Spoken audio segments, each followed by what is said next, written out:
Bonsoir à toutes et à tous et bienvenue à cette conversation sur l'avenir est-il d'abord communautaire? Alors, ce soir, j'ai comme invité Maxime Pedneau-Jobin et Caroline Souffrant. Alors, aujourd'hui, nous allons discuter d'un super livre, en fait, un recueil, là où que ces deux personnes ont justement écrit des textes qui ont contribué dans ce dialogue que nous aurons avec l'ex-maire de Gatineau et Caroline Souffrant, qui est travailleuse sociale et doctorante à l'Université d'Ottawa pour la sortie du livre va vraiment s'axer autour des questions sur comment les villes, comment les habitants des villes contribuent au développement de ces différentes villes, quels sont les rôles des citoyens, du rôle de la population en tant que telle, vraiment pour presser les gouvernements, les différents paliers à changer. Et puis on se pose vraiment la question, est-ce que l'avenir est d'abord communautaire? Donc, bonsoir Maxime, bonsoir Caroline. Bonsoir. Bonsoir. Alors, comme vous le savez, M. Pedneau-Jobin est natif de Buckingham et ancien maire de Gatineau. Il a fait de 2013 jusqu'à très récemment, jusqu'aux dernières élections municipales. Il a été aussi très appliqué dans la communauté ici à Gatineau. Avant de faire le choix de politique, il a œuvré pendant plusieurs années, même avec l'Agence de la santé et des services sociaux en Outaouais. Caroline, quant à elle, est candidate au doctorat au service social à l'Université d'Ottawa. Et si je comprends bien, son projet de thèse parle justement des violences sexuelles vécues par les femmes noires au Québec en lien avec le mouvement Moi aussi, MeToo. Elle avait œuvré à titre de bénévole avec plusieurs organismes, intervenantes sociales depuis plusieurs années. Donc, ça fait vraiment plaisir d'avoir cette discussion avec vous et je pense que j'ai tout donné aujourd'hui dans le cadre du Salon du Livre. Et je rappelle aux invités qui nous suivent de la maison que vous pouvez poser des questions dans le chat. On pourra y répondre. On aura une petite période de questions à la fin de la séance. Donc, on va commencer tout de suite. On va se lancer dans les questions parce que j'ai beaucoup de questions à vous poser. Je vais commencer d'abord en vous demandant, selon vous, quelle est l'évolution que vous avez constatée en termes de mobilisation des communautés durant les dernières années? On peut y aller avec M. Pedneau-Jobin. Oui, parfait. Je peux commencer. Moi, je pense qu'il y a une mobilisation beaucoup plus grande, mais c'est une perception qui est difficile à évaluer notamment parce que les types d'engagement et les types de mobilisation ont changé. Puis Mme Souffrant peut probablement parler mieux que moi de la partie numérique notamment, qui était même pas là quand moi j'ai commencé. Moi, je me rappelle quand j'ai fait ma première page Facebook de politicien, là, j'étais même pas sûr que ça valait la peine d'investir là-dedans parce que je me disais c'est pas tout le monde qui va être là. Mais globalement, là, si je prends Gatineau, là, donc quelque chose que je connais un peu mieux, là, il y a des associations de quartier qui n'existaient pas il y a quelques années, qui existent maintenant, qui sont structurées. Même les anciennes sont plus structurées, sont concertées entre elles. Il y a des exigences de consultation et de transparence qui viennent des citoyens qu'on n'avait pas avant ou pas avec autant d'intensité. Il y a un intérêt plus grand, je dirais, pour le municipal. Donc, globalement, je sais pas, je peux pas porter de jugement sur la mobilisation, mais au municipal, il y a un intérêt qu'on n'avait pas avant. Par exemple, les organismes environnementaux sont beaucoup plus présents avant, pendant, puis après les campagnes électorales qu'ils ne l'étaient avant. Je pense qu'un des indicateurs, c'est aussi la multiplication des partis politiques partout dans les grandes villes et même dans les plus petites au Québec. En fait, je dis au Québec, mais c'est partout dans le monde. Les pouvoirs locaux, quel que soit le nom qu'on leur donne, là, un peu partout dans le monde, prennent plus de place. Puis à partir du moment où c'est des vrais gouvernements, ben ça prend des vrais outils de participation citoyenne. Puis moi, je pense que les partis politiques en sont. On le voit à Sherbrooke avec Sherbrooke Citoyen, Projet Montréal. Dans la ville de Québec, c'est particulièrement... il y en a des nouveaux, la Transition Québec, Québec forte et fière, la Coalition Longueuil qui s'est renouvelée aussi. Je sais qu'à Saguenay, ils en parlent. Donc, moi, la réponse courte, c'est oui. Je pense qu'il y a une mobilisation beaucoup plus grande qu'ailleurs au niveau des communautés, au niveau très local. Mais Madame Souffrant, vous êtes en plus sur le terrain et justement, votre article parle de tout ce mouvement MeToo. Comment vous avez constaté, vous aussi, ce changement?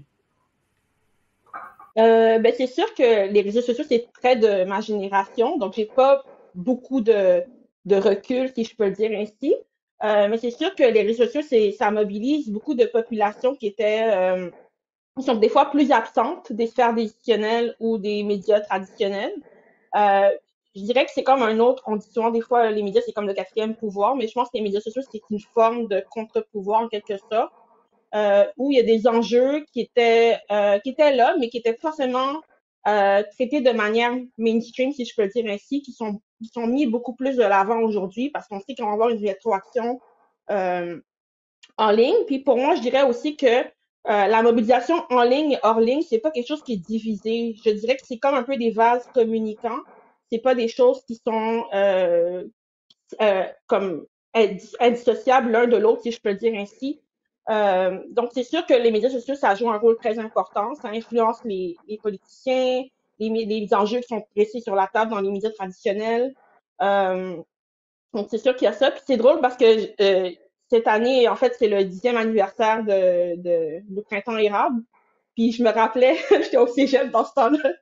Ça fait 10 ans, ça fait pas si longtemps. Puis les grandes marches, les grandes mobilisations qui étaient dans la rue. Mais je pense que ça se fait encore aujourd'hui, mais ça se fait beaucoup plus en ligne aussi également, en parallèle. Puis je pense que c'est quelque chose qui s'influence l'un et l'autre, qui se renforce l'un et l'autre, je dirais.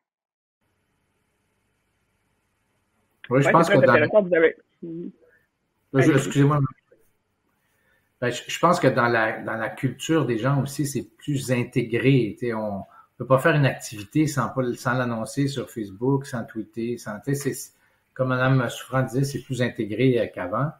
Euh, Moi, je pense qu'il y a aussi des exigences plus grandes. Tu sais, les citoyens sont plus informés, plus instruits, plus ils ont accès à tellement de façons, par exemple, d'interpeller un politicien, tu sais, que ce soit pour l'engueuler ou pour lui poser une question, que ça prend une place beaucoup plus grande, je dirais instantanée qu'avant, plus instantanée qu'avant. Tu sais, avant, on pouvait écrire une lettre au rédacteur puis téléphoner au bureau du député. Là, on lui envoie un courriel, on lui parle sur Twitter, sur Facebook, on envoie des photos sur Insta. Tu sais, il y a beaucoup, beaucoup d'outils pour que ça se passe en temps réel. Puis ça se passait pas avant. Le en temps réel, là, c'est assez nouveau. Là. Il y avait que la radio, en fait, qui nous permettait de faire des interactions immédiates. Les autres médias exigeaient un certain délai. Là, on est vraiment là dans l'immédiat. Ça, c'est un gros changement. Absolument. Absolument, vous avez tellement raison. Et c'est drôle parce que l'immédiat, parce que même la radio, lorsqu'on parle de la radio, l'information tombe, peut s'envoler, mais les médias sociaux l'amplifient en fait. Ça part, ça s'envole et puis ça s'enflamme en fait. Donc ça peut avoir une incidence plus grande. Et c'est vrai que lorsque vous parlez de l'implication au niveau des partis politiques, au niveau des organisations, les gens sont de plus en plus soudés. Et on voit même que les communautés sont de plus en plus soudées face à certains enjeux communs. Quel est le poids du communautaire ou même des citoyens sur les décisions politiques, particulièrement celles municipales, vu qu'on a un ancien maire ici? Donc, quel est le poids actuel de ces applications? Ben, il y a peut-être des citoyens qui seraient pas d'accord avec ce que je vais dire, parce qu'ils accumulent des frustrations, puis les politiciens font pas toujours ce qu'ils veulent. Mais moi, je crois que le poids est énorme. Je dirais peut-être surtout au municipal, parce qu'au municipal, on parle très, très concrètement de ce qui se passe dans nos communautés. Puis souvent, le citoyen est pas mal plus un expert de sa rue que n'importe qui d'autre. Donc, quand il s'exprime sur son quartier, son opinion est forte parce que s'il nous dit la rue, je sais pas, est mal conçue ou il y a pas d'activité au parc ou mes enfants ont pas accès aux services auxquels ou mes parents, tu sais, les personnes plus âgées, ben le citoyen a une force énorme parce qu'il sait de quoi il parle. C'est lui qui vit ça tous les jours. Puis il faut pas sous-estimer la réaction des politiciens. Quand on reçoit 1, 2, 3, 4 courriels, quand on est interpellé sur les médias sociaux, il y a il y a une réaction immédiate de notre part. Fait que pour moi, l'engagement citoyen peut donner des résultats, peut faire réagir et fait déjà réagir très, très vite. Au municipal, là, les élus, là, dès qu'il y a un citoyen qui interpelle, là, c'est assez rare ceux qui rappellent pas vite parce qu'on entend parler longtemps. La proximité avec les citoyens fait on a un échange. Ça veut pas dire qu'on fait ce qu'ils veulent tout le temps. Ça veut pas dire que la ville est capable de dire oui, est capable de se transformer au rythme que le citoyen voudrait. Mais le poids de la communauté est considérable sur un politicien municipal. De votre côté, Mme Souffrant, J'allais ajouter, oui. allez-y. Oui, en fait, j'allais vous demander justement comment vous le voyez, vous aussi, même bien que vous n'êtes pas une élue municipale, comment vous voyez cet impact que ça peut avoir sur différentes instances, en fait, parce que là, on parle du municipal, mais dans d'autres paliers, ça peut avoir une incidence, ça peut avoir des incidences sur les centres académiques, sur les différents lieux de réflexion. Comment vous voyez ça? Mhm. Ben, tantôt, quand M. Penneau-Jobin parlait de la transparence qui est exigée en milieu académique, par exemple, il y a des projets de recherche qui ne peuvent pas aller de l'avant si on n'a pas consulté certaines communautés. Je pense aux communautés autochtones, par exemple, ou des communautés plus marginalisées. Ça fait partie maintenant des bonnes pratiques, en quelque sorte, d'être transparent par rapport à ce qu'on va faire dans ces communautés-là, parce que ça va les impacter directement. Puis aussi, l'autre façon que je voyais la question aussi, parce que vous dites que on est de plus en plus soudés. Je dirais oui et non. Ça dépend sur quels enjeux. Je pense notamment le communautaire, c'est un milieu qui est très sous-financé au Québec. Juste récemment, il y a eu une grande grève qui s'est déroulée pour dénoncer cette situation. Puis je pense que le fait que le communautaire est pas très bien financé, ça peut avoir un impact sur par exemple, le roulement des employés, la division des fois qu'il peut y avoir entre certains organismes communautaires et d'autres. Et je pense que ça a quand même un poids quand certains politiciens ne financent pas à la hauteur des besoins certains groupes communautaires. Je pense que ça a un impact sur, au final, l'équipe de travail. J'ai travaillé dans le communautaire quand même plusieurs années à Montréal, puis ça a un impact sur le climat de travail, sur la précarité dans laquelle les gens sont, parce que souvent puis c'est un milieu qui est surtout occupé par des femmes. Donc je pense que c'est pas un hasard si c'est sous-financé, c'est souvent le cas quand les femmes sont prédominantes dans un domaine, c'est souvent moins valorisé, etc. Puis je pense que ultimement, ça peut créer des divisions et des frictions entre organismes communautaires parce que les gens se battent un peu pour la même bouchée de pain, si je peux le dire ainsi. Euh, donc, ça peut avoir un impact. Ça peut créer des divisions aussi, je dirais, ce sous-financement-là que des fois, que quand les demandes sont pas forcément entendues par tous les paliers gouvernementaux, si je peux le dire ainsi. Mais c'est un très bon point que vous amenez justement parce que toute la question de sous-financement revient souvent et on se pose la question, si l'avenir est communautaire, comment pouvons-nous justement soutenir des organismes communautaires qui sont sur le terrain, qui travaillent directement avec les citoyens? Comment on peut changer ça et comment on explique cette incompréhension des différents paliers à ne pas comprendre la réalité que peuvent vivre ces organismes-là et de mieux les financer? Moi, c'est assez paradoxal. C'est une situation difficile du point de vue du municipal. Moi, évidemment, j'ai un parti pris, là, mais je pense que les politiciens municipaux connaissent beaucoup mieux le communautaire que les autres niveaux de gouvernement. On travaille avec eux tous les jours, là. Puis Gatineau, malheureusement, mais avec inondation, tornade, inondation ensuite, COVID, tu sais, moi, je le sais, là, quasiment dans mon corps, à quel point les organismes communautaires sont importants. Tu sais, après que les médias sont partis, après que les pompiers et les policiers sont partis, ceux qui restent, là, c'est le GTAMI, c'est la soupe, c'est les organismes qui aident les gens à avoir du logement, à avoir de la bouffe, à avoir du linge. Ils sont là pour des années. Tu sais, nous, fait longtemps que les autres sont plus là, puis que le communautaire est encore là. Et c'est là où c'est assez étonnant de comprendre, d'accepter le sous-financement. Parce que pour nous, c'est une évidence. L'infrastructure de base qui aide les plus maganés de notre société, là, elle est communautaire. Et les villes en font de plus en plus. Tu sais, nous, on s'est donné une politique de développement social il y a quelques années. On a été parmi les premiers au Québec à faire ça. Puis ça vient toujours avec un débat parce qu'on nous dit la fiscalité municipale, là, c'est fait pour aqueduc, égout, asphalte, puis s'il reste un peu d'argent, on fait une bibliothèque, là. Mais en gros, c'est pas fait pour faire du développement social. C'est supposé être Québec qui fait ça. C'est supposé être Ottawa qui finance Québec, qui nous finance. Ouais. Fait qu'on est dans une situation assez difficile, le municipal, parce que notre structure financière, elle est pas faite pour soutenir le communautaire de façon massive. On va s'engager dans des domaines comme la vie de quartier, parce que là, ça correspond à notre champ d'expertise, de compétences. Mais en itinérance, moi, je me rappelle, à un moment donné, on a un budget c'est rendu 700 millions. Là, la ville de Gatineau, c'était peut-être 500 à l'époque. Puis je cherchais 15 000 $ pour aider le GTAMI, puis je le trouvais pas. pas parce qu'il n'y a pas d'argent dans le système, c'est parce que l'argent dans le système n'est pas fait pour faire ça. Alors que le besoin est là, puis que moi, je le sais plus vite que le député, plus vite que le ministre, certainement plus vite que le premier ministre, qu'il y a un problème dans ma communauté. Ça fait qu'on est dans une situation assez difficile où on sait que le besoin est là, on sait qu'ils doivent être financés de façon plus solide. On en connaît l'impact parce qu'on voit des directeurs qui changent à chaque année parce qu'ils se trouvent une meilleure job ailleurs, puis tu sais, qu'ils trouvent ça difficile de gérer la précarité de leurs propres employés.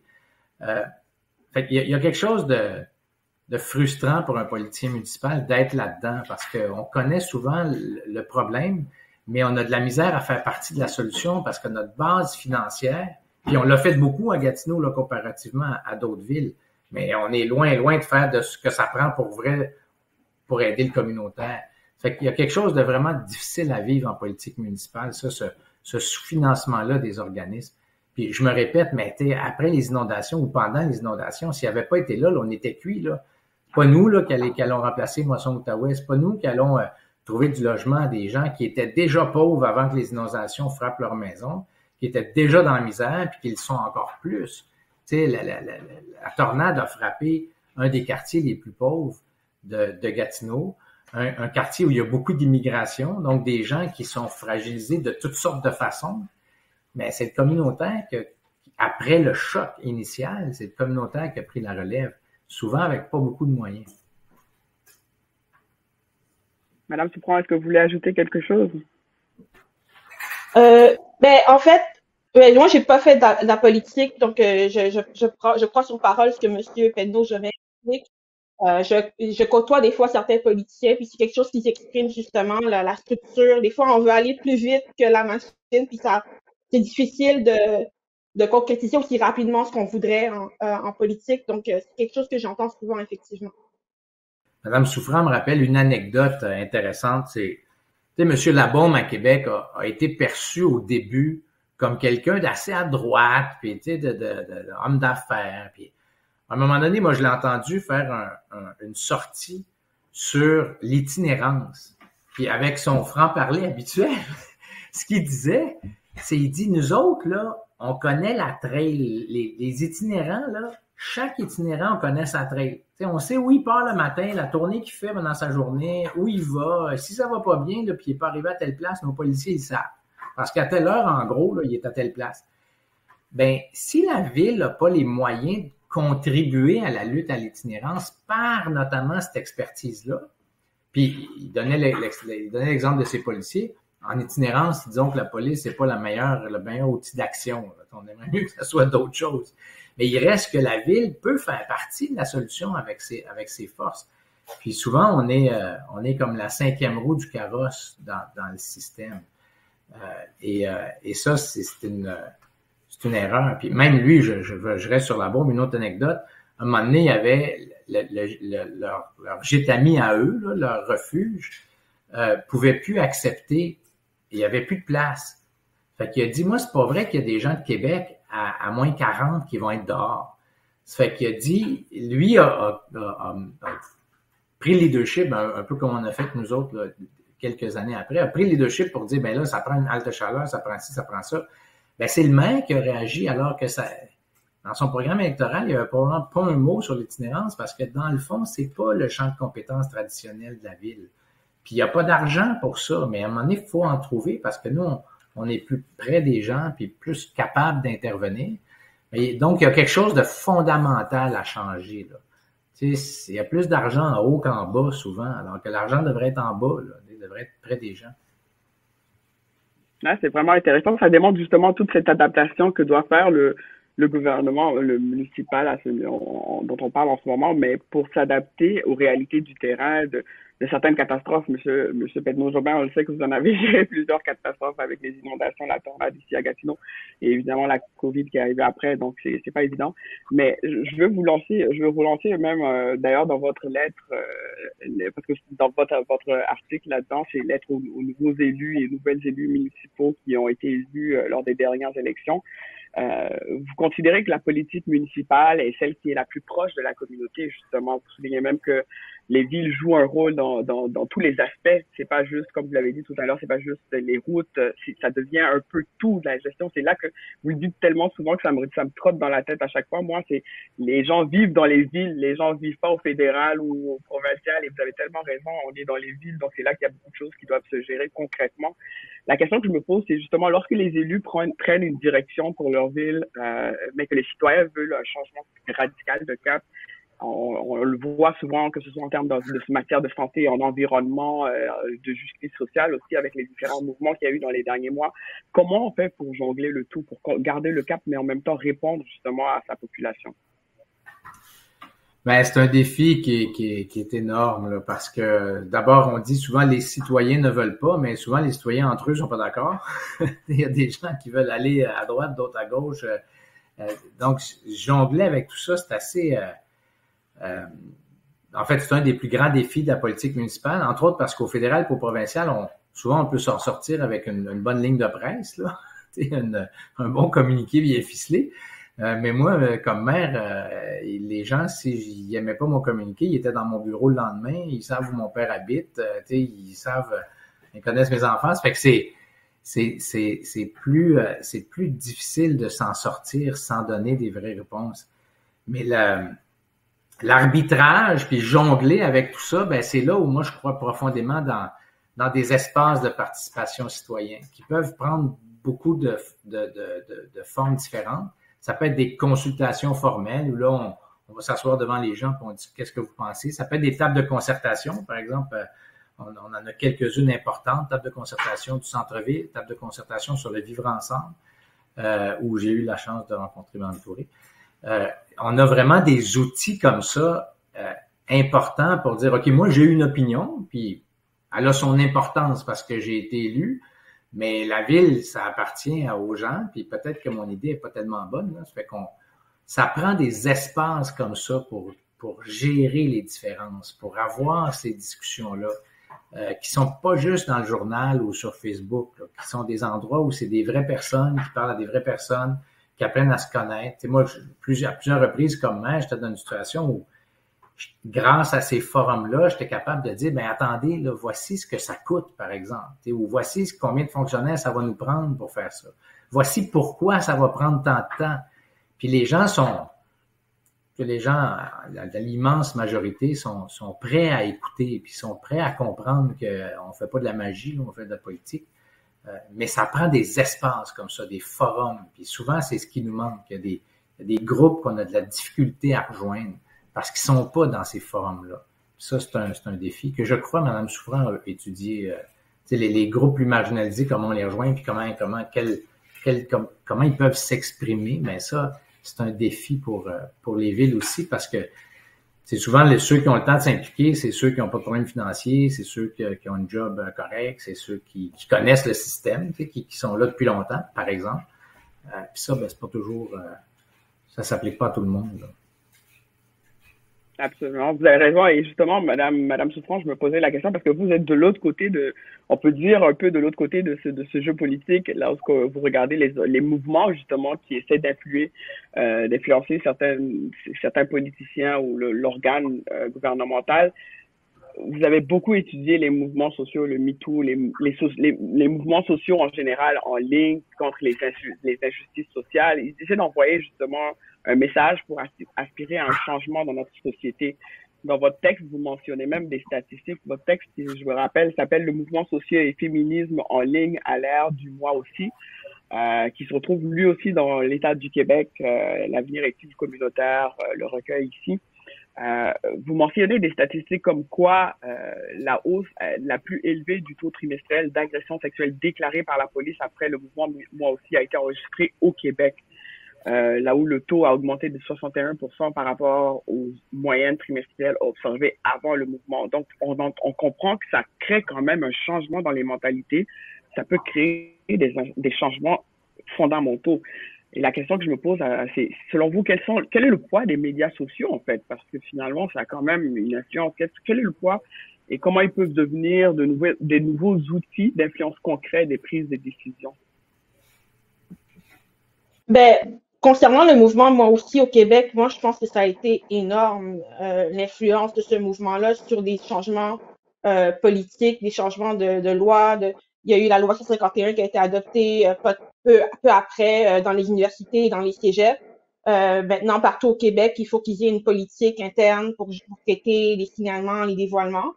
C'est pas parfait, mais pour moi, c'est une influence directe de ce mouvement-là. Les tribunaux spécialisés qui vont être mis en place. Les projets pilotes qui ont été annoncés récemment. Il y a eu d'autres changements aussi législatifs. Il y en a vraiment beaucoup qui sont venus après le mouvement de Moi aussi. Puis je pense vraiment que c'est la force de ce mouvement-là à l'international, mais aussi au Québec, parce que au Québec, ça a vraiment frappé très fort, comme on a vu avec le chiffre qui a été nommé tantôt. Euh, je pense que quand une communauté s'indigne, c'est vraiment une masse de personnes qui se révoltent en quelque sorte, je pense que ça a plus d'influence qu'on le pense sur les médias, sur les politiciens, sur les changements de mentalité, effectivement. Donc, pour moi, je pense que c'est énorme. Faut pas sous-estimer ces mouvements sociaux-là, tout à fait. Selon vous, est-ce que la pandémie, parce qu'on en a vu beaucoup quand même dans les derniers mois, dans les deux, trois dernières années, beaucoup de mouvements, et je pense que vous avez raison quand vous dites que ça ne se dissocie plus de la rue et en personne, en virtuel. Ce- Quel est le rôle qu'a joué la pandémie dans l'accélération des différents mouvements communautaires selon vous? C'est sûr que le temps va nous le dire avec plus de recul parce qu'on est encore en plein dedans. Mais je pense que la pandémie, ça a vraiment mis en lumière des inégalités qui étaient là avant. Ça a exacerbé des inégalités aussi qui étaient là bien avant la pandémie. Puis je pense que ça a amené un éveil chez certaines personnes, prise de conscience. Des fois, on était chez soi puis on réfléchissait plus, je sais pas trop, mais c'est sûr que en exacerbant des inégalités qui étaient là depuis très longtemps, euh, je pense que c'est un des facteurs pourquoi on a vu une prise de conscience planétaire à différents enjeux. Il y a eu Black Lives Matter aussi, MeToo, il y a eu d'autres mouvements après aussi. Euh, je pense que on se questionne sur le sens de la vie en quelque sorte. Puis je pense qu'avec le temps, on pourra plus documenter ça a été quoi l'impact de la pandémie sur les mouvements sociaux. Mais c'est sûr que ça a vraiment mis en lumière des choses qui étaient dites depuis très longtemps. On savait que le système de santé était plus fragile. On savait que c'était les femmes qui tenaient beaucoup le système à bout de bras. Il y a beaucoup d'inégalités qu'on mentionnait avant, mais là, on dirait que c'était plus pris au sérieux après la pandémie parce qu'on a vu qu'il était fragile, effectivement, comme les gens le disaient depuis très longtemps. C'est dommage que ça a pris la pandémie pour certaines personnes soient plus écoutées.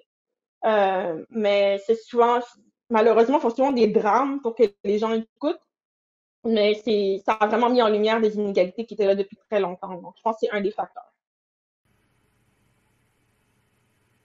Et là, je vous pose la question à vous deux. Pensez-vous que des mouvements citoyens de ce type vont continuer à gagner en popularité ou s'essouffler avec le temps? Est-ce que vous pensez que les gens ont un ras-le-bol en ce moment, ils font leur ras-le-bol, puis après, ils vont passer à autre chose, ou est-ce que c'est ici pour rester? Moi, je pense que c'est une tendance très, très lourde pour toutes sortes de raisons, notamment pour des éléments dont je parlais tantôt. Tu sais, les gens sont plus instruits, plus branchés, plus informés. Ça fait que cette mobilisation-là, moi, je la vois pas. Tu sais, à une certaine époque, quand nos chefs nous disaient on s'en va par là, on suivait. Tu sais, puis là, il y en a un autre qui avait une bonne idée, puis ça se faisait entre chefs, puis on était un peu témoins de ce qui se passait, puis on embarquait avec les uns ou avec les autres. Aujourd'hui, c'est pas ça, là. Là, moi, j'ai une bonne idée, là, que j'avais une bonne idée comme maire, là, puis dans l'instant, je sais, j'en connais toutes les faiblesses. Si je vais voir sur Facebook ou si je regarde mes courriels fait que, moi, je pense que les gens ont le goût de contribuer, les gens ont le goût d'améliorer le monde, ils ont une capacité de le faire beaucoup plus grande. Moi, je défends beaucoup la participation citoyenne, notamment parce qu'on prend des meilleures décisions. Tu sais, souvent, on arrive avec une réglementation au conseil, parce qu'on est transparent, parce que les gens sont capables de voir venir, ils nous apportent toute une série de propositions d'amélioration. Ça fait que pour moi, c'est vraiment une tendance lourde, cette mobilisation-là. Mais j'insiste pour dire que ça prend plusieurs formes. Tu sais, les gens vont pas tous se présenter en politique. Les gens, des fois, ont même pas le goût d'aller voter. Mais ils sont très politisés. Là. Quand on parlait du printemps érable, là, ces jeunes-là se sont pas présentés tous en politique, mais je suis sûr qu'ils sont très, très politisés dans beaucoup de sphères de leur société. Si je peux me permettre, puis si je dis quelque chose qui est tout croche, Mme Souffrant me corrigera, mais j'aimerais ça revenir sur l'idée de, tu sais, MeToo, là. Ce qui s'est passé au Québec, là, beaucoup, puis ce qui se passe, pas dans tous les dossiers tout le temps, mais qui, je crois, s'est passé là, c'est que ça a été une mobilisation. Ça commence avec MeToo, tu sais, c'est l'espèce d'étincelle. Mais nos artistes, nos vedettes, les médias, il y a eu énormément de remise en question, de réflexion, de contribution d'intellectuels là-dedans, qui ont mené, comme Mme Souffrant faisait une liste intéressante, là, de changements législatifs. Puis ça, moi, j'en suis très fier parce que j'ai aussi l'impression que ça a frappé plus fort, mais c'est comme si on était allé au-delà, parce que souvent, on va pas au-delà du petit slogan sur Facebook, là. Là, on est comme allé au-delà. On a dit, OK, il y a quelque chose de profond. Qu'est-ce qu'on peut faire? Ça a été transpartisan là, à l'Assemblée nationale. Il y a eu des choses qu'on n'a pas vues dans ben des dossiers. Puis moi, je suis pas fier que cette réalité-là existe, mais je suis fier de notre façon de s'y attaquer parce que c'est quand même assez grave. Là, non. C'est des enjeux qui touchent la moitié de la population. En fait, qui touchent tout le monde, là, mais qui touchent directement les femmes d'une façon qui fait peur, en fait. Puis je trouve ça, je suis content que le Québec ait réagi pour vrai, que ça ait pas juste été un slogan là qui a dit « Ah, c'est donc grave », puis 6 mois après, c'est fini, on est passé au prochain slogan. Il me semble qu'il y a eu quelque chose d'intéressant dans je ne vais pas dire dossier, là, mais dans ces situations-là. Là. Mais ça ramène à toute la question des alliés, justement, on parle d'alliés, c'est quelque chose qui est soutenu sur le long terme, pas juste le dire une fois et puis on passe à autre chose, ou suivre le mouvement, aller à la marche et c'est fini. Donc c'est important de voir la continuation de ce qui est fait. Et de votre côté, Mme Souffrant, est-ce que vous pensez justement que les mouvements comme ça vont continuer à prendre de l'envol? Je pense que c'est important de voir les choses de manière un peu transversale, parce que des fois on dit tout est dans tout, puis il y a beaucoup d'inégalités sociales dans notre société, puis je pense que des fois ça peut arriver, ça arrive, les médias vont se concentrer sur un sujet, on s'indigne de ce sujet-là, puis des fois on a l'empathie à géométrie variable sur certains sujets, on va pas s'indigner pour d'autres. Donc, je pense que la population doit demeurer vigilante, continuer à s'informer, continuer à être instruite sur ces enjeux-là. C'est un peu le chien de garde. Je pense qu'il faut, au niveau politique, comment je pourrais dire ça? Être un peu le chien de garde au niveau politique dans le sens où on pose des questions à nos élus, on s'assure que quand ils disent qu'ils vont faire quelque chose, ça va être fait. Le mot qui me vient en tête, c'est en anglais, mais c'est accountability.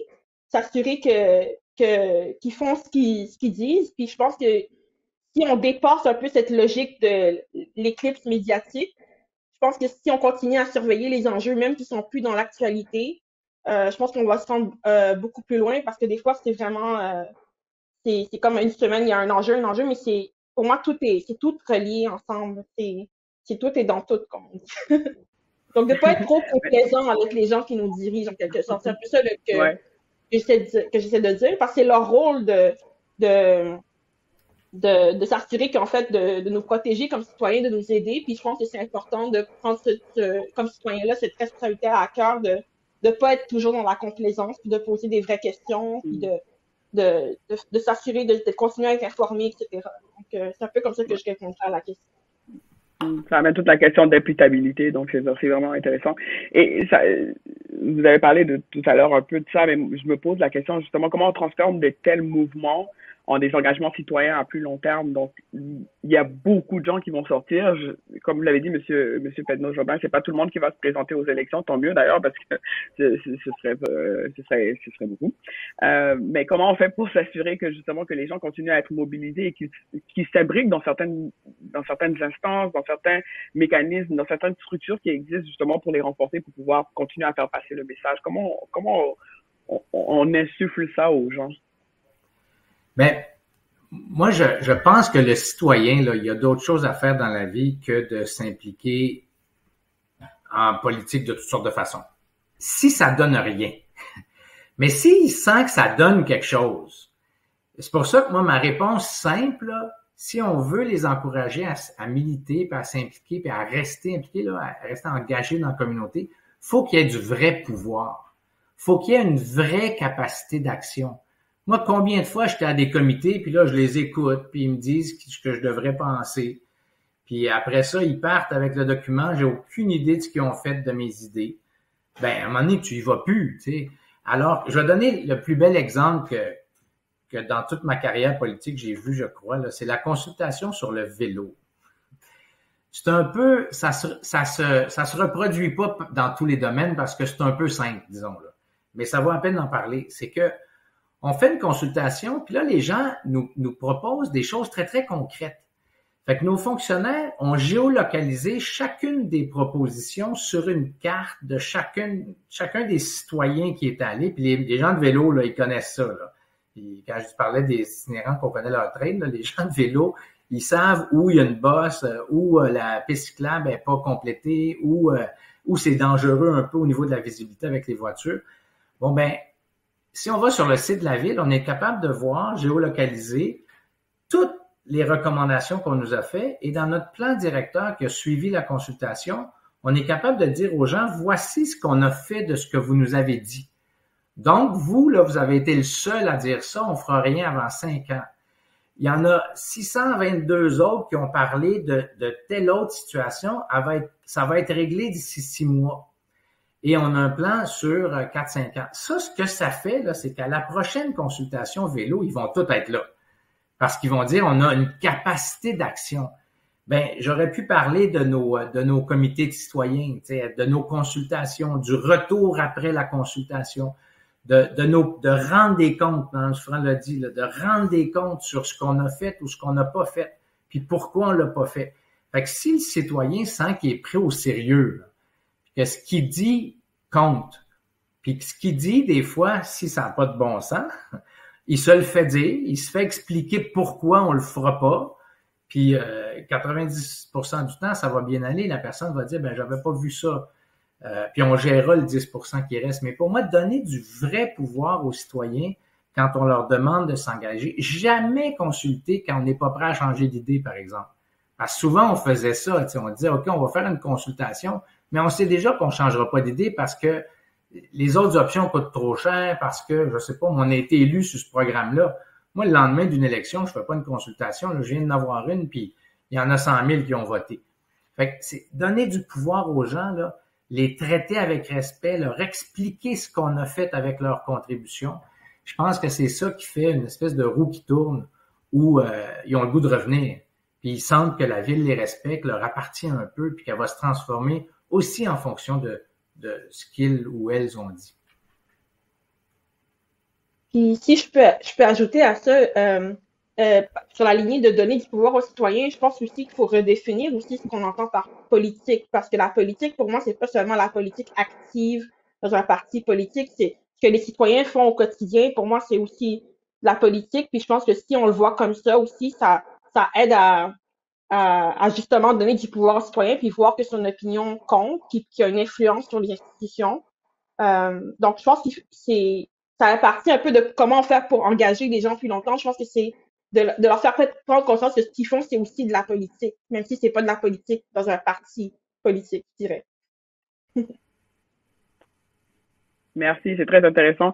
On arrive bientôt à la fin, mais je pouvais pas finir cette discussion sans quand même toucher un aspect intéressant dont vous parlez dans votre texte, Madame Souffrant. Vous mentionnez dans votre texte que les mouvements devraient considérer d'autres formes de justice de réparation, comme par exemple la justice réparatrice, par exemple, d'y investir afin de mieux arrimer les besoins des communautés marginalisées qui ne souhaitent pas se reposer seulement sur le système criminel et pénal, celui qu'on a existant. Est-ce que vous pensez que les communautés sont équipées pour faire face à une possible demande grandissante si on prend ce chemin-là?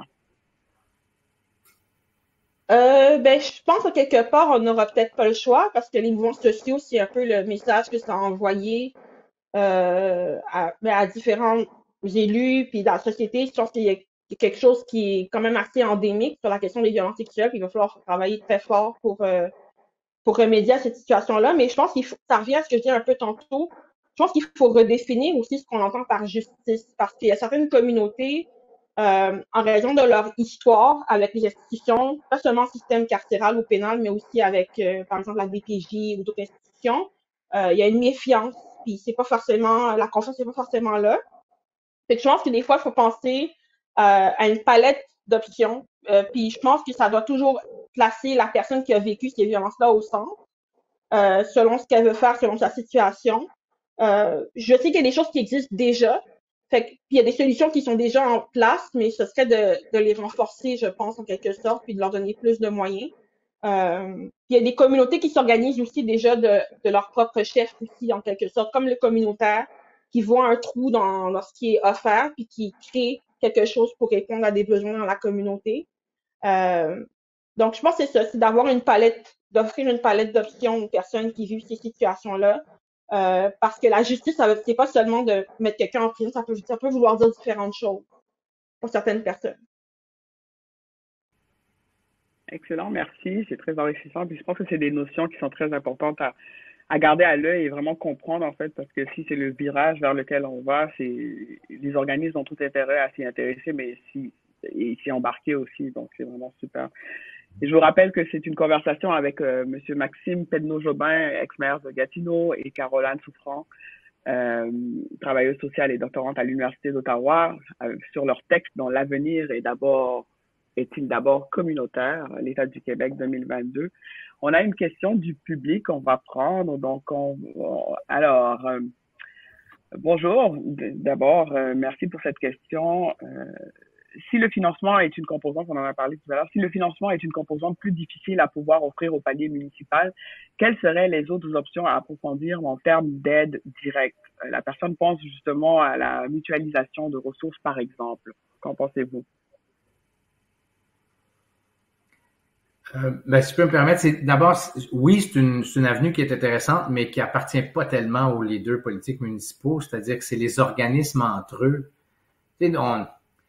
Ils ont chacun leur autonomie, ils sont pas sous la coupe ou sous la responsabilité de la ville. Là. C'est vraiment, c'est le gouvernement du Québec, mais même le gouvernement du Québec, ils protègent jalousement leur autonomie, même si le gouvernement les finance. Puis ça, je pense que c'est une bonne affaire. Ça fait que c'est un peu difficile parce que la mutualisation des services, il faut qu'ils décident de le faire entre eux. Faut que ça soit volontairement, une démarche volontaire de chacun des organismes. Là, si la ville peut pas arriver avec ses gros sabots puis dire vous allez économiser. Il y a des domaines où on pourrait peut-être être plus proactif. Là, s'il y a eu toutes sortes de tentatives au cours des années, là, c'est par exemple partager des locaux. Et si la ville fournissait le local, puis là, mais même ça, c'est pas facile parce que les organismes s'adaptent à la communauté, ont besoin de faire toutes sortes de changements. Nous, on a un cadre légal qui fait qu'on peut pas financer. Il y a des choses qu'on peut pas financer directement. Ça fait que c'est pas très, très facile. Par contre, le rôle que la ville pourrait jouer, si les organismes voient des façons d'économiser, c'est un peu facilitateur, asseoir les gens ensemble, s'assurer que le processus de réflexion se fait avec des fonctionnaires, des fois avec des ressources financières. Il y a des choses qu'on peut contribuer, mais c'est pas très facile. Puis je conclurai en disant que souvent le besoin est tellement grand de financement de base que toutes les autres solutions, c'est un peu se donner bonne conscience ou essayer de changer la couleur de la cuisine pendant que les fondations de la maison sont en train de s'effriter. Là. Ça fait que, pour moi, la bataille est d'abord et avant tout du gros financement de base des deux autres gouvernements. Avant tout. Le reste, ça facilite la vie, là, mais ça règle pas le problème de fond. Merci. J'allais ajouter, peut-être c'est un peu trop visionnaire ce que je dis, mais des fois j'ai l'impression que ça nous prendrait une autre révolution tranquille pour comme repenser des choses de vraiment fond en comble, le modèle en fait québécois, si je peux dire ainsi. Parce que comme je disais tantôt, il y a beaucoup d'inégalités dans beaucoup de domaines, puis des fois j'aimerais ça entendre plus aux autres paliers de gouvernement, des politiciens qui c'est quoi le Québec de demain? C'est quoi notre rêve pour la société pour demain? Puis d'avoir cette espèce de vision long terme. Parce que souvent, des fois, ce qui arrive, c'est qu'on a l'impression que en fait, j'ai l'impression, je vais parler pour moi, que c'est souvent, à chaque campagne électorale, on fait des promesses, mais est-ce qu'on peut dépasser cette logique-là puis vraiment penser long terme? Je sais pas si c'est idéaliste ou si c'est trop, si c'est pas faisable, mais c'est quelque chose que je pense que ce serait bien de repenser un peu le tout de manière transversale. Parce que les défis qui nous attendent dans les prochaines années sont vraiment énormes. Ouais, il y a beaucoup de défis. Absolument. Absolument. Mais si je comprends bien, alors la réponse à la question à $1000 ce soir, si l'avenir est communautaire, alors la réponse, quelle est la réponse alors? Je pense En qu'on n'aura quelques pas le secondes. choix. On n'aura pas le choix. Parce qu'avec l'environnement, la question des violences faites aux femmes, comme on l'a dit tantôt, les pouvoirs locaux vont devoir jouer un rôle de plus en plus important. Puis on n'aura pas le choix de trouver des solutions. Il va y avoir d'autres crises, peut-être d'autres pandémies, mais je pense que c'est souvent dans les crises que le leadership émerge, puis que l'innovation se fait. Donc, j'ai quand même confiance en la capacité des êtres humains d'innover, même dans les moments les plus difficiles. Euh, mais c'est ça, je pense on aura pas le choix, Ah, pas le si choix. je peux le dire ainsi. Et vous, M. Pedro-Jovin, pour terminer? Ben, et aussi, si le passé est garant de l'avenir, c'est ça la solution. Tu sais, si on a des garderies aujourd'hui, là, c'est parce qu'il y a des femmes et des hommes, mais surtout des femmes qui se sont mobilisées pendant des années au niveau local, au niveau communautaire. Tu sais, si on est l'endroit, le Québec, en Amérique du Nord, où il y a le moins de pauvreté chez les enfants, où il y a le moins d'inégalités hommes-femmes, où la présence des femmes sur le marché du travail est la plus grande, tu sais, on a des succès. Mais quand on regarde ces succès-là, ils sont tous venus d'une mobilisation au niveau des gens, de la communauté, du communautaire. Donc, moi, je pense que les succès du passé sont dans une large mesure comme l'économie sociale. Tu sais, si on est sorti, on sort bien des crises économiques, puis qu'on est en train de devenir une puissance économique encore plus forte, c'est parce que notre économie est diversifiée, notamment grâce à l'économie sociale, qui est par définition l'engagement des communautés dans la communauté, dans l'économie.